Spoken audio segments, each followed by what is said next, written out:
This is our first time in Barcelona. We are expanding our company, our business, into the European market, and this was a great opportunity in Badalona to start here with the tradition and history of basketball. Nosaltres coneixíem el Mike Lee, que és el fundador de Thrive 3 Academy de Milwaukee, i quan vam veure la seva voluntat d'expandir una mica la seva metodologia, la seva experiència brutal amb més de 30.000 jugadors, jugadores i jugadors de primer nivell, doncs vam pensar que Badalona era una ciutat molt bona per poder-ho fer i apropar aquest tipus de bàsquet una mica diferent a un lloc brutal, al bressol del bàsquet, que és un dels millors llocs per ensenyar bàsquet de tota Europa.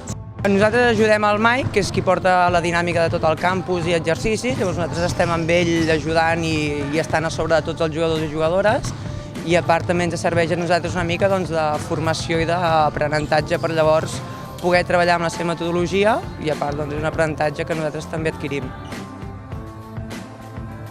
When you can get the best players to then play as a team and come together to compete as one, that's when you give yourself the greatest chance for success. So our philosophy is not built around teaching players to play in a game, in a system, but teaching them the skills that they need in order to play in any system that a coach would put them in.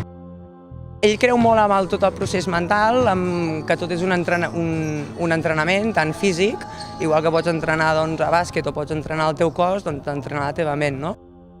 Right now, everybody works on their skills and everybody works on their body, but very few players are working on their mind. And it's actually something that Ricky Rubio took up very recently. I think he's had a lot of success with, and a lot of other NBA players like Stephen Curry and LeBron James are using different practices to work on their mind to elevate their game. It's all about really giving yourself the ability to focus for longer periods of time and shut out distractions when you're playing in high-pressure situations. Entenem que aquí es juga amb un cor brutal, és a dir, es juga amb molt de sentiment a bàsquet. I allà potser són una mica més freds. Llavors, una de les tècniques que intentem aconseguir és que mentre estan fent alguns exercicis, doncs ells i elles siguin capaços de concentrar-se en allò que estan fent i focalitzar sense haver després d'estar pendents de l'entrenador, l'àrbitre, l'altre jugador, amb aquell de l'Instagram, no, concentrat en el que et toca fer, no? I focalitzat en el present, en el moment actual. This is going to be a practice that I think a lot of schools are going to pick up, businesses are going to pick up, because technology is not going to decrease, it's only going to increase, and we are going to become even more distracted.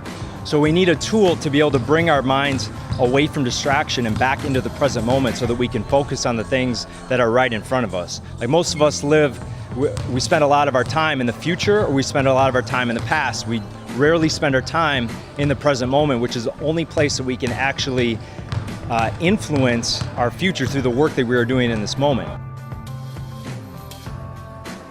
We've been using music for 15 years, 16 years. So the reason we use music is to keep the energy up during a workout or a camp. Getting better at anything is all about how much energy can I bring into the practice of the craft that I'm trying to get better at.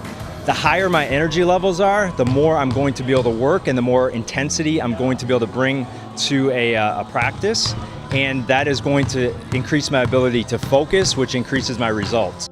Molt bé, perquè la veritat és que jo mai ho havia treballat així i em sembla una manera també de concentrar-se. Bueno, molt bé, molt bé. Em sembla molt bona idea perquè comences molt concentrat a l'entreno i és una cosa que hauríem de començar a fer aquí en els clubs que treballem-ho.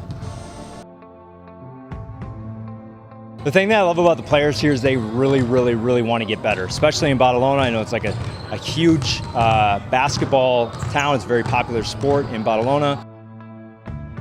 Aquí els entrenos solen ser més de 5x5 o 3x3 i aquí si no es fixa molt en els detalls, en el bot, en el tir, en tot. Llavors, doncs, tècnicament avances molt més i això jo crec que és important. Normalment, per la dinàmica o encara no hem descobert el per què, hi ha un percentatge molt més gran de nens que de nenes.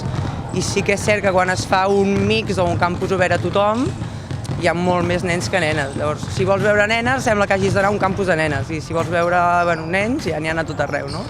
Llavors, lo interessant d'aquí és que hi ha cabuda per tothom i volem fer el mateix treball tant amb uns com amb uns altres.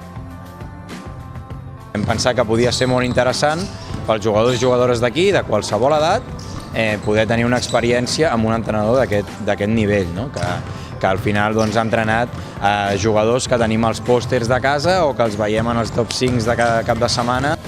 Estem aprenent molt el vot simultani i moltes coses que a Amèrica s'utilitzen molt, com el contacte físic i jugar amb xoc sense bola.